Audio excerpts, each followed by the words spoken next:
आरोपीच्या अटकेचा थरार नेमका कशा प्रकारे रंगलेला होता त्या 60, 62, 65, 68 तासामध्ये नेमकं काय घडलं होतं ते आपण ग्राफिक्सच्या माध्यमातून पाहूया। स्वारगेट बस डेपोमध्ये एसटी मध्ये तरुणीवर बलात्कार झाला। 25 फेब्रुवारी रोजीची ही घटना। 25 फेब्रुवारी साधारण 11 वाजण्याच्या सुमारास आरोपी शिरूर मधील गुणाट गावात पोहोचला। 25 फेब्रुवारीला साधारण 2 वाजता मोबाईल बंद।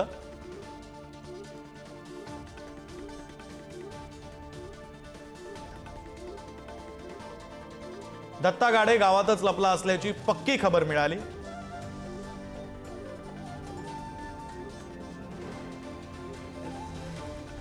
साधारण 4 वाजता पोलिसांचं पथक गावामध्ये पोहोचलं। 25 फेब्रुवारीचा हा सगळा घटनाक्रम आपण पाहतोय। आरोपी उसाच्या शेतात जाऊन लपला।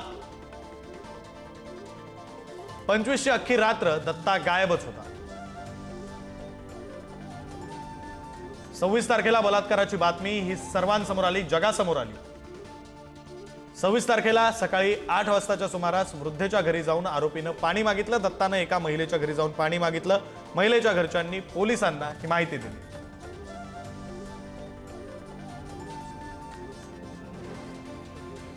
साधारण 10 वाजताच्या सुमारास पोलिसांची आणखी 2 पथकं गावामध्ये पोहोचली। 11 वाजताच्या सुमारास 27 तारखेला पुढारी न्यूजची टीम दत्ता गाडेच्या गावामध्ये त्याच्या घराबाहेर पोहोचली आणि तिथून आपण आढावा घेतला। कुटुंबीय आणि प्रेयसीला सुद्धा पोलिसांनी चौकशीसाठी ताब्यात घेतलं। हा सगळा घटनाक्रम 27 फेब्रुवारी पर्यंत आपण आता पोहोचलोय। 27 फेब्रुवारीला साधारण 11 वाजताच्या सुमारास पोलिसांचं डॉग स्क्वॉड हे गावामध्ये पोहोचलं। त्यानंतर 12:30च्या सुमारास ड्रोनच्या मदतीने उसाच्या शेतात शोध घ्यायला पोलिसांनी सुरुवात केली। 27 फेब्रुवारीचा अर्थात कालचा हा सगळा घटनाक्रम साधारण 3:30 वाजता आणखी 100 पोलिसांची कुमक ही गावामध्ये मागवण्यात आली। शेकडो एकर शेती पोलिसांनी पायदळी तुडवली, कारण उसाच्या शेतीमध्ये आरोपी लपला असावा असा पोलिसांना सुरुवातीपासून अंदाज होता। रात्री साधारण 11:15च्या सुमारास तहानेनं व्याकुळ गाडे एका घरात पाणी मागण्यासाठी आला। 27 फेब्रुवारी रोजी रात्री 11:15ची सुमार माझी चूक झाली, मला सरेंडर करायचं आहे असं सुद्धा दत्तानं यावेळी पाणी मागण्यासाठी आल्यानंतर आरोपी नराधम दत्तानं सांगितलं। काही गावकऱ्यांना दत्ता कॅनॉलमध्ये लपल्याचं आढळलं। बेबी कॅनॉलमध्ये खरं तर दत्ता गाडे हा लपलेला होता।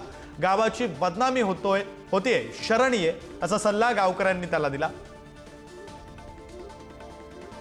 त्यानंतर मध्यरात्री 1:20 सुमारास कॅनॉलच्या खड्ड्यामध्ये लपलेला दत्ता पोलिसांना शरण आला।